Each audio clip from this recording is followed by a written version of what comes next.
which can either target the American interests یا اسرائیل کو. تو اس کے لیے بے شمار بیٹریاں انہوں نے روانہ کی ہیں. اس کے ساتھ ساتھ جو U S S Gerald Ford ایئر کرافٹ کیریئر گروپ پہ ایک ٹاسک فورس ہے وہ آلریڈی ڈپلائڈ ہے اور دوسری پیچھے پیچھے آ رہی ہے. تو میڈیٹرینین میں آپ دیکھیں تو اتنی کنسنٹریشن ہے کہ میرے خیال ہر کلومیٹر پہ کوئی نہ کوئی شپ یا سب مرین اس وقت موجود ہے. اس طرح آپ اگر انڈین اوشن میں آ جائیں تو یہاں پہ چائنیز نیوی جو ہم نے کل بات کی 6 ان کے آئی تھنک ڈسٹرائرز اور میزائل کیریئرز یہاں پہ موجود ہیں. And basically they are to protect the Chinese interest because ابھی لگ رہا ہے کہ شاید ابھی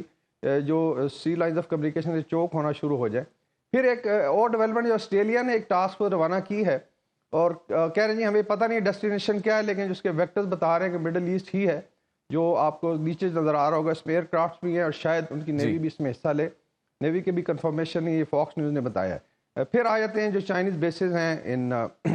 لیٹ سے جبوتی میں ہے وہ ایکٹیویٹ ہو رہا ہے. ٹرکش نیوی آلریڈی ان کے بیسز ہیں ازمیر وغیرہ میں میڈیٹرینین میں وہ بھی باہر آ گئی ہے. And mainly they wanted to signal کہ فلسطینیوں کی مدد کے لیے ہم لوگ آئیں گے. سو آل ٹولڈ بالکل ہم دیکھ بھی رہے ہیں اور جیسے کہ آپ بتا بھی رہے ہیں بریگیڈیئر صاحب بڑے زبردست انداز میں آپ نے بتایا کہ جنگ جو ہے وہ مزید پھیلنے کا خدشہ ہے اور یہاں پر بڑی غیر معمولی ہمیں موومنٹس بھی نظر آ رہی ہیں. لیکن دنیا بھر سے رد عمل بھی شامل کر لیتے ہیں. سلامتی کونسل نے کہا ہے کہ اسرائیل نے ایک بار پھر سلامتی کونسل ممالک کی جنگ بندی کی اپیل کو مسترد کر دیا ہے. اجلاس کی ناکامی پر عرب ممالک نے افسوس کا اظہار کیا ہے. پاکستان کی جانب سے بھی آپ کو بتائیں کہ army chief general Syed Asim Munir نے اظہار یکجہتی کے لیے فلسطینی سفارت خانے کا دورہ کیا. دوسری جانب سلامتی کونسل اجلاس میں مستقل مندوب منیر اکرم نے خبردار کیا کہ قابض علاقوں میں اسرائیلی کارروائیاں خطرناک تنازع کی صورت اختیار کر سکتی ہیں. مسئلے کے حل کے لیے اقوام متحدہ اپنا کردار ادا کرے. امریکہ کی غزہ میں قید 200 یرغمالیوں کو رہا کرانے کی کوششیں بھی سائیڈ لائن پر جاری ہیں. امریکی حکام نے اسرائیل کو تجویز دی ہے کہ غزہ پر زمینی حملے کا ارادہ ترک کر دیا جائے. روس کی جانب سے بھی بیانات سامنے آ رہے ہیں. روس نے ایک بار پھر سلامتی کونسل میں جنگ بندی کا مطالبہ کیا ہے. اسی طرح سے سعودی عرب کے ولی عہد محمد بن سلمان کا رابطہ ہوا امریکی صدر سے اور صورتحال کو کنٹرول کرنے کے لیے بات ہو رہی ہے. سید محمد علی صاحب اس وقت کیا صورتحال آپ کو نظر آ رہی ہے؟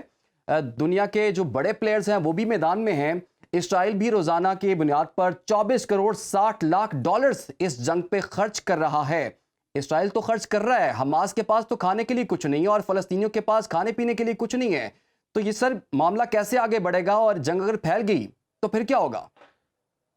بہت شکریہ جی. دیکھیں اس جنگ کو سمجھنے کے 2 انداز فکر ہو سکتے ہیں. ایک تو یہ کہ جو اسرائیل کا پوائنٹ آف ویو ہے کہ کیا یہ ایک طاقتور اور کمزور گروپ کے درمیان جنگ ہے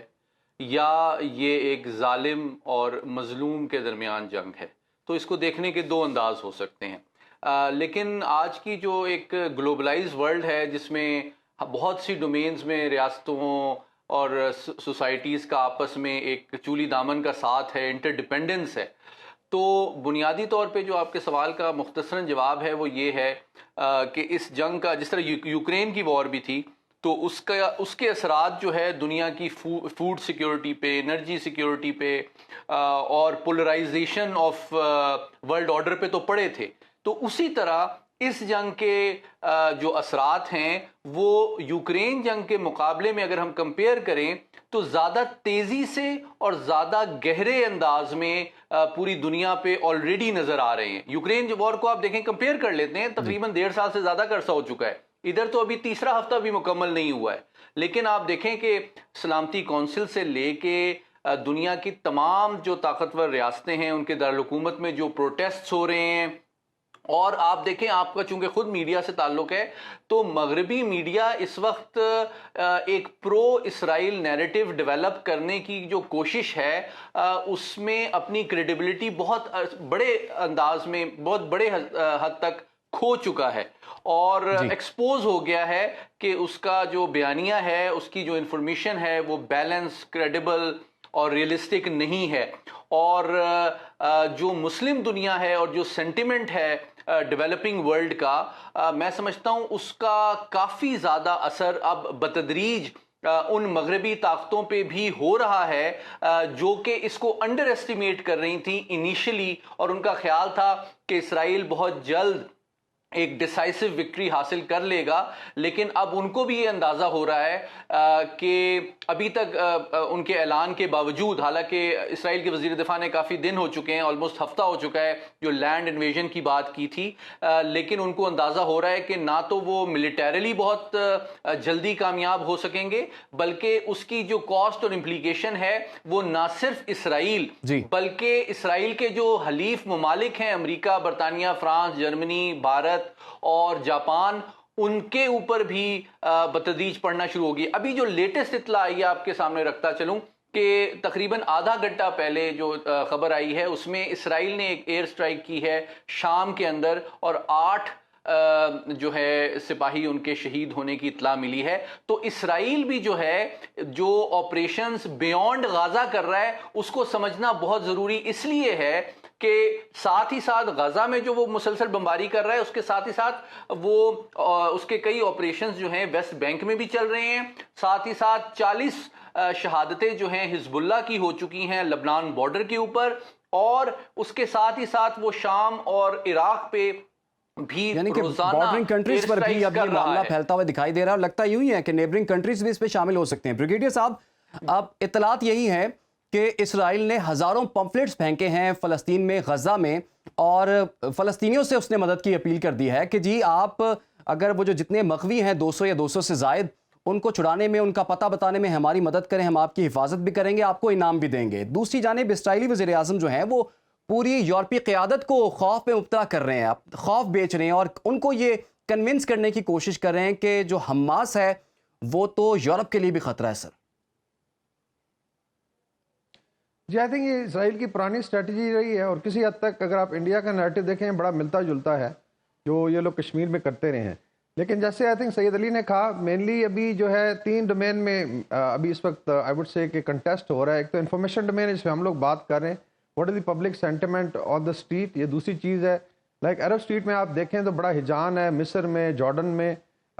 ملیشیا میں آئی مسڈ اٹ کہ آئی تھنک جو ان کے پرائم منسٹر ہیں ابراہیم جو ہیں وہ خود شامل ہوئے، آئی تھنک آج یا کل پروٹیسٹ تھا۔ And then South East Asia ہے، دین اگر آپ یورپ امریکہ میں دیکھیں تو وہاں بھی ایک بڑا ایشو بنا ہوا ہے، بیکاز اگلے سال الیکشن بھی ہیں کئی ملکوں میں، کہ وہاں پہ public stand, because demographically I think Muslim diaspora ابھی کافی اسٹینڈ گین کر چکا ہے۔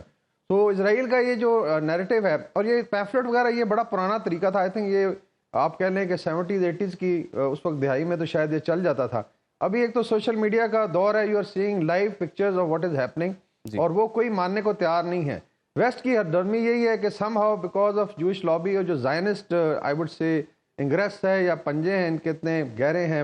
ویسٹرن کنٹریز میں، کہ ایٹ ٹائم لائک آپ نے دیکھا ہوگا کہ اسرائیلی جو مندوب تھا یو این میں، اس نے اوپنلی تھریٹ کیا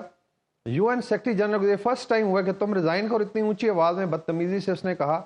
پرابلی دے تھنک کہ ان کی جو ایروگنس ہے وہ سٹل قائم ہے، اور دنیا جو ہے یہ برو بیٹ کر کے اس سے کام لے لیں گے، لیکن I think they have lost the information war very badly. Ukraine Russia war میں تو کسی حد تک ویسٹ نے کوئی نیریٹو بنایا تھا، ڈسپائٹ کہ ڈیولپنگ ورلڈ میں وہ نہیں چلا۔ افریقہ سے بڑی اسٹرانگ آئی تھنک وائسز آ رہی ہیں، نائجیریا میں پروٹیسٹ ہوئے ہیں، بالکل۔ تو اٹ مینس کہ انفارمیشن ڈومین میں they have lost I would say 80% of the war. Even media میں دیکھ لیں جو ریٹنگ ہے، let's say B B C, C N N, nobody wants to see it because آپ ایک بائس، اس طرح انڈین میڈیا کو لوگ نہیں دیکھ رہے، تو people are preferring let's say Al Jazeera ہے، یا کسی حد تک ٹی آر ٹی ہے، یا رشین ٹی وی ہے، سو یا ڈیولپنگ ورلڈ کے باقی بڑے چینلز ہیں، ساؤتھ ایسٹ ایشین چینلز ہیں۔ تو ایک تو یہ باقی ڈپلومیٹک لیول پہ آئی تھنک اسٹیل میٹ ہے، بیکاز یو این میں وہ ہیٹو پاور کی وجہ سے کوئی چیز ہلنے نہیں دیتے،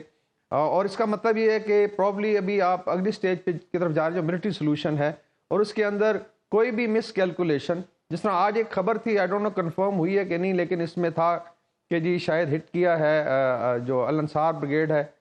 یمن میں، انہوں نے کوئی اسرائیلی بورڈ کو ہٹ کیا، آئی ڈونٹ نو۔ جی تو بالکل۔ اٹ مینس کس طرح کی سچویشن ڈیولپ ہو سکتی ہے اگلے 48 آورز میں، اور آپ نے بالکل دیکھا اس کی فوٹیج بھی سر سامنے آئی ہے، ملٹری انسٹرومنٹ ٹیسٹ کیا جائے گا۔ ایگزیکٹلی، یہ فوٹیج بھی سامنے آئی ہے، اور یہ یمنی جو جنگجو ہیں انہوں نے ایک کشتی کو ہٹ کیا جو کہ امریکہ سے اسلحہ لے کر آ رہی تھی، اور اسرائیل کو اسلحہ جو ہے وہ ہینڈ اوور کرنا تھا، اس کی فوٹیج بھی سامنے آ گئی ہے۔ لیکن اب ہم دیکھ رہے ہیں پوری دنیا میں، آپ نے پبلک سینٹیمنٹ کی بات کی ہے، احتجاجی مظاہرے بھی کیے جا رہے ہیں، فلسطینیوں سے اظہار یکجہتی کے لیے دنیا بھر میں احتجاجی مظاہروں کا سلسلہ بھی جاری ہے، اور گزشتہ روز جرمنی کے شہر میں بھی ہزاروں لوگ جمع ہوئے ہیں، فلسطین پر مظالم بند کرنے کا انہوں نے مطالبہ کیا ہے۔ اسرائیل کے مقامی یہودی بھی صہیونی مظالم کے خلاف سڑکوں پر نکلا ہے، جنہیں مقامی فورسز نے تشدد کا نشانہ بھی بنایا ہے، اور بھارت میں بھی ایک بہت بڑا پروٹیسٹ کیا گیا ہے. سید محمد علی صاحب، سر سابق امریکی صدر باراک اوباما صاحب ہیں، انہوں نے کہا ہے کہ فلسطین میں انسانی جانوں کی قیمت نظر انداز کرنا اسرائیل کو مہنگا پڑے گا. یہ باراک اوباما کہہ رہے ہیں، لیکن ہم تو اس صورتحال میں دیکھ رہے ہیں جو مہنگا پڑ رہا ہے وہ تو فلسطینیوں کو مہنگا پڑ رہا ہے. ان کے پاس تو ان کی 80% جو ویسے بھی لوگ تھے وہ امداد پہ چلتے تھے، اب امداد بھی روک دی گئی ہے، انفراسٹرکچر بھی ختم ہو گیا، بلکہ زندگیاں بھی ختم ہو رہی ہیں ان کی. جی بالکل، دیکھیں جہاں تک امریکہ کی داخلی سیاست کا تعلق ہے تو اس کے 4 پہلو میں آپ کے سامنے رکھتا ہوں اس وار کے حوالے سے. آپ نے جو بات بتائی سابق امریکی صدر باراک اوباما کا بیان، یہ بالکل اس بات کی ترجمانی کرتا ہے کہ ان کا تعلق بھی چونکہ ڈیموکریٹ پارٹی سے ہے، جو کہ اس وقت برسر اقتدار ہے امریکہ میں، جس سے صدر بائیڈن بھی تعلق رکھتے ہیں. تو اس سے یہ بات ثابت ہوتی ہے کہ جو ڈیموکریٹ پارٹی ہے اس کے اندر بھی اس کمپلیٹ سپورٹ جو ہے وہ صدر بائیڈن کو نہیں ہے اس جنگ کی. اس کا ایک اور ثبوت یہ ہے کہ تقریباً 15 US کانگریس مین ایسے ہیں جن کا ڈیموکریٹ سے بھی تعلق ہے، ریپبلکن سے بھی تعلق ہے، وہ ایک قرارداد پہ بھی کام کر رہے ہیں US کانگریس میں لانے کے لیے کہ جو جنگ بندی پہ زور دے رہی ہے. تیسرے لیول پہ آپ دیکھیں جو وہاں پہ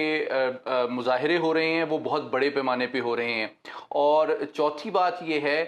کہ جو وہاں کی آئیوی لیگ یونیورسٹیز ہیں ان کے اندر بھی ایک تشویش پائی جاتی ہے کہ وہ ریاست کے قریب رہنا چاہتے ہیں، ریاستی بیانیے کے ساتھ چلنا چاہتے ہیں، اور جو کرٹیکل پرسپیکٹو رکھنے والے پروفیسر صاحبان ہیں ان کو لیکچر سے ہٹایا جا رہا ہے، یا جو بڑے ٹی وی چینلز ہیں اس میں جو زیادہ بیلنس پرسپیکٹو دیتا ہے، جو گریونس اور کنسرن شو کرتا ہے فلسطینیوں کے حوالے سے، اس کو آف ایئر کر دیا جاتا ہے. لیکن جو اصل بات ہے وہ یہ ہے، میں پہلے بھی یہ کہہ چکا ہوں لیکن فرینکلی آپ کے توسط سے دوبارہ دہرا دیتا ہوں. دیکھیے صدر بائیڈن نے جو اسرائیل کا دورہ کیا تھا وہ جنگ بند کرانے کے لیے یا امن کی کوششوں کا حصہ نہیں تھا، وہ اپنی الیکشن کیمپین کا آغاز اسرائیل کی مدد سے کرنا چاہتے تھے. وہ اسرائیل کو سپورٹ آفر کر کے اپنے ملک کے اندر جو جوئش لابی ہے اس کی ہمدردی اور سپورٹ کے لیے کیمپین کرنے کے لیے گئے تھے. اور یہ بات خوش آئند اس وجہ سے ہے کہ یہ بات ان کی پارٹی کے اندر بھی، جس طرح آپ نے باراک اوباما صاحب کی بات کی، اور کئی کانگریس وومن ہیں، AOC بڑی ایکٹیوسٹ ہیں، الہان عمر ہیں، اور بھی کئی لوگ ہیں جو ان کو کرٹیسائز کر رہے ہیں. ساتھ ہی ساتھ آپ دیکھیں چونکہ الیکشن قریب آتے جا رہے ہیں تو ریپبلکن کیمپ بھی جو ہے، صدر ٹرمپ جو پرانے ہیں، ان کے کئی ملٹری ایڈوائزرز وغیرہ بہت کرٹیکل ہیں کہ اگر اس جنگ کو پھیلایا گیا تو اسرائیل کی سپورٹ میں امریکہ کے اپنے مفادات جو ہیں وہ کمپرومائز ہوں گے، اس لیے اس جنگ کو بند کرنا امریکہ کے مفاد میں ہے. تو میں سمجھتا ہوں یہ جو داخلی پالیٹکس ہے اس میں بھی گریجولی صدر بائیڈن کے اوپر یہ پریشر بڑھ رہا ہے، اور میں سمجھتا ہوں آنے والے دنوں میں اس کا اثر بھی پڑے گا، کیونکہ صرف وہ اپنی ذاتی ری الیکشن کیمپین کے لیے امریکی مفادات کو بھی قربان نہیں کر سکتے. بہت بہت شکریہ آپ کا بریگیڈیئر وقار خان صاحب. سید محمد علی صاحب ہمارے ساتھ موجود تھے. غزہ میں دہتا آگ کا کنواں مظلوم فلسطینیوں کی دنیا راکھ کر رہا ہے، جب تاریخی ناانصافی کے مارے ہر سال ہزاروں جانوں کا نذرانہ دینے والے اور تقریباً 8 دہائیوں سے صہیونی بربریت سہنے والے مظلوم فلسطینیوں کی آواز کوئی نہیں سنے گا تو ان کی آنکھوں سے نکلتے شعلے اور سینوں میں لگی آگ اور بہت سوں کی دنیا بھی راکھ ہو جائے گی. پروگرام کا وقت ختم ہو جاتا ہے، اجازت دیجیے، اللہ حافظ.